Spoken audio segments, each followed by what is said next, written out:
Bonjour à tous, merci d'être avec nous pour cette nouvelle émission.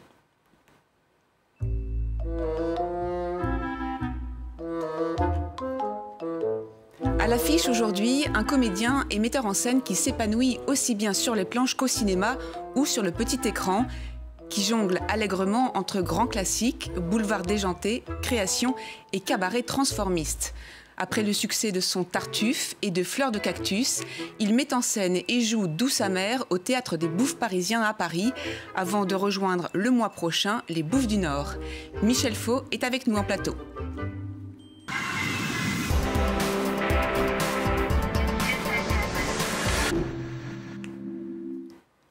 Bonjour Michel Faux. Bonjour. Très heureuse de vous accueillir sur le plateau de À l'affiche.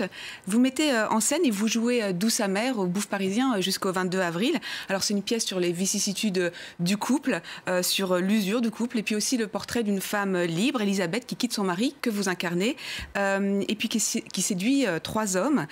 C'est une pièce de Jean Poiret qui a été écrite et jouée en 1970. Qu'est-ce qui vous a plu dans ce texte de l'auteur de La Cage aux Folles? Moi j'ai une passion pour Jean Poiret, mais cette pièce elle est particulière. C'est sa première pièce, elle est très personnelle et très sensible, très corrosive. Il y a toujours l'humour de Poiret, il y a déjà l'humour de Poiret, mais il y a un propos sur le désir, sur le fantasme et sur le couple qui est très insolent, qui déjà à l'époque avait surpris et qui continue d'ailleurs à surprendre aujourd'hui. Alors pour se faire une idée, on va tout de suite regarder un extrait du spectacle. Je ne suis peut-être plus là, mais je suis encore là. Et de là, je ne sortirai pas de sitôt. Mais je vais partir, Philippe. Mais je m'en doute, Elisabeth. Je te mépriserais de me garder sachant que j'ai un amant. Bah bien sûr, ta foncière honnêteté. Alors on le voit et on l'entend aussi, hein, la langue de Jean Poiret est très écrite, les phrases sont très longues, le langage est parfois précieux. C'est un style très particulier. Est-ce que pour vous, en tant que metteur en scène, c'était un défi? Mais moi j'aime quand il y a un style dans l'écriture et quand il y a un fond et une forme. Donc là c'est magnifique parce que la langue est très écrite. C'est presque du lavage de cerveau, c'est presque clinique. Les personnages exposent leurs sentiments, leur esprit et leurs entrailles sur la scène. Et en même temps, ça dit des choses très, très insolentes sur le désir et sur l'homme et la femme. Oui, effectivement, vous dites lavage de cerveau. C'est vrai que le spectateur, il a vraiment l'impression d'être imbibé de ces paroles-là. C'est là où c'est pas un théâtre qui est quotidien, c'est pas un théâtre qui est banal, c'est un théâtre qui est... c'est du boulevard psychanalytique, quoi, en fait. Et il y a en même temps l'humour et la férocité. Exactement, et le spectateur en ressort quand même assez content, mais épuisé. Alors parlons des décors, hein, qui sont très, très particuliers. Le spectateur est plongé dans un décor années 70, extrêmement vintage. Je pense qu'on n'aurait pas pu faire plus rétro et vraiment plus insolite. Vraiment cette impression décalée en tant que metteur en scène, est-ce que c'était un parti pris pour vous?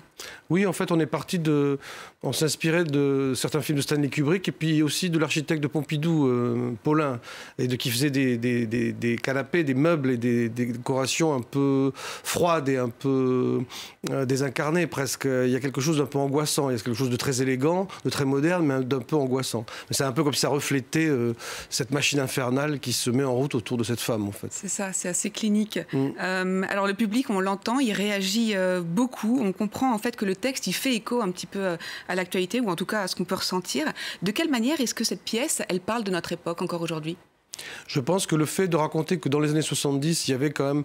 on était très libre dans les sentiments. Là, on représente une femme qui navigue entre quatre hommes en même temps, en fait.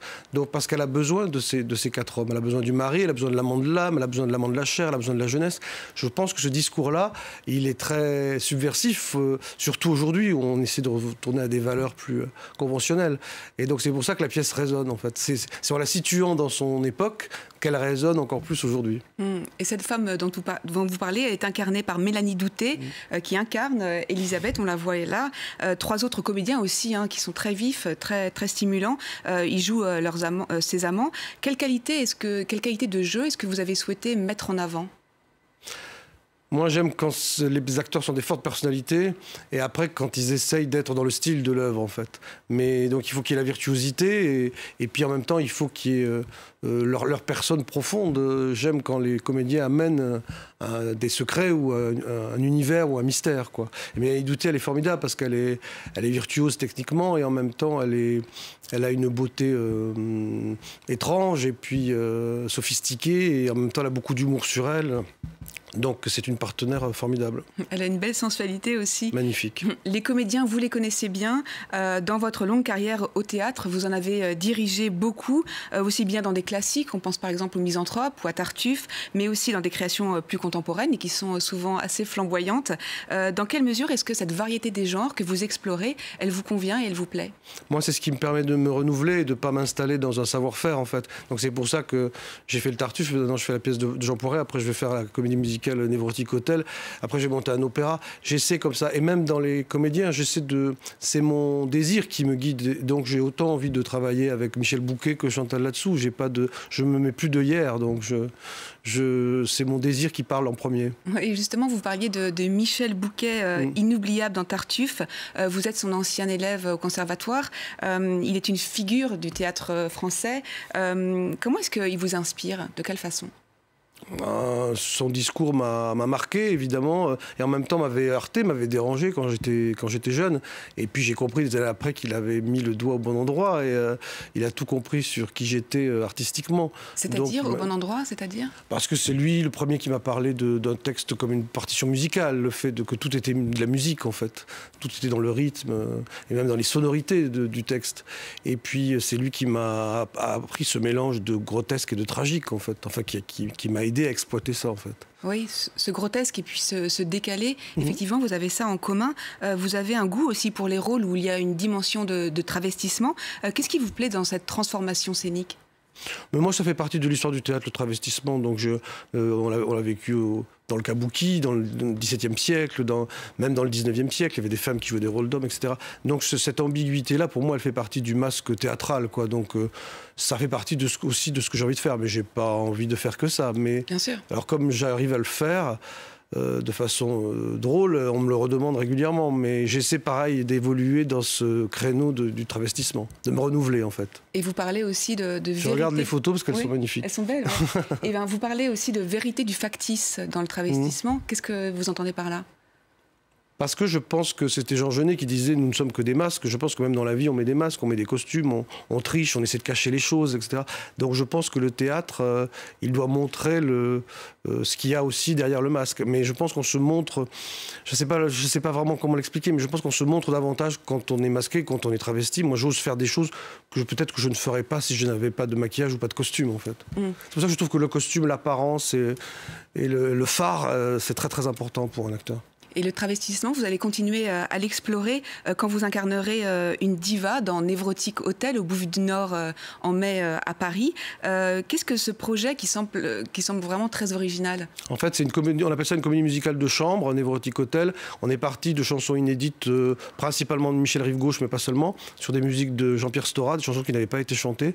Et on a construit une histoire avec Christian Simillon qui a écrit les dialogues. Et je chante et je joue une dame qui harcèle un groom dans une chambre d'hôtel. Et le groom est interprété par Antoine Cahan, qui est comédien et chanteur. On est avec 3 musiciens. Et c'est quelque chose de très mauvais goût, de très kitsch, et en même temps qui déborde de sentiments désespérés, on va dire.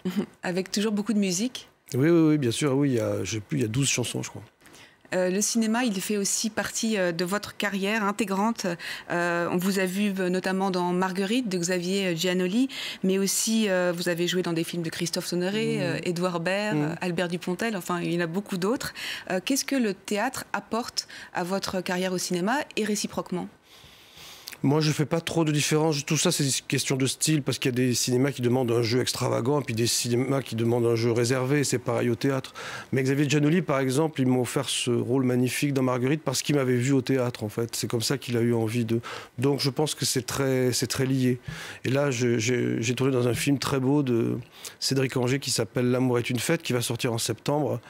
sur le déclin du cinéma pornographique en France, c'est ça le sujet. Et il y a une extravagance dans ce film qui est assez théâtrale en fait. Donc je pense que ça dépend des codes, les codes de jeu. Tout n'est que codes de jeu différents, mais je ne pense pas qu'il y ait un code de jeu plus légitime qu'un autre. C'est vrai que moi je préfère les choses un peu décalées ou radicales ou extravagantes, c'est vrai. Oui, dans des frontières assez poreuses finalement. Oui. Et pour finir cette émission, on vous a demandé de venir accompagné d'un coup de cœur. Et vous avez choisi de nous parler de Lady Macbeth, qui se joue au Capitole de Toulouse en mai. C'est un opéra de Verdi, d'après Shakespeare. Pourquoi ce choix ? Parce que c'est au Capitole de Toulouse qui est un lieu qui m'est cher. Et puis Christophe Gristy, le nouveau directeur qui vient d'arriver à Toulouse, est un homme merveilleux. Et il programme Macbeth de Verdi avec dans le rôle de Lady Macbeth Béatrice Surya-Monzon, qui est une chanteuse française, qui est pour moi une des plus grandes chanteuses du monde, qui est une voix immense. Ce rôle est redoutable à chanter. Et en plus, c'est une bête de scène. Béatrice Surya-Monzon. Et dès que j'aurai fini de jouer Névrotique Hotel au Bouffe du Nord, je vais filer à Toulouse pour aller l'écouter dans Lady Macbeth. Infidèle. Merci beaucoup. Merci à vous. Michel Faux, d'être venu nous parler donc de Douce Amère jusqu'au 22 avril au Bouffe Parisien et puis aussi de Névrotique Hotel qui se jouera au Bouffe du Nord en mai. Merci infiniment. C'est la fin de cette émission. Merci à tous de nous avoir suivis. Merci aussi aux équipes Douce Amère du service culture et de la régie qui m'ont aidé à préparer cette émission que vous pouvez retrouver sur le site de France 24 et sur les réseaux sociaux. On se quitte avec des images du spectacle Lady Macbeth qui se tient en mai au Capitole de Toulouse. À très bientôt.